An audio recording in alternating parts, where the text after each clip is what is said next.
Inimbestigahan ng National Bureau of Investigation o NBI ang impormasyong sinuhulan umano ni dating Congressman Mike Defensor ang 18 nagpakilalang dating sundalo. Kapalit daw yan ng kanilang pagtestigo na pinag-deliver sila ng mali-maletang pera ni dating Congressman Saltico sa iba't ibang personalidad.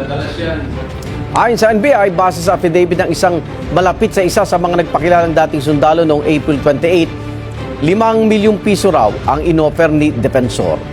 Nang bumalik ang informant at nagsumite ng supplemental affidavit noong May 6, sinabi niyang 350,000 pesos ang paunang bayad. Pinasampina na ng NBI ang 18 dating Marines at si Defensor.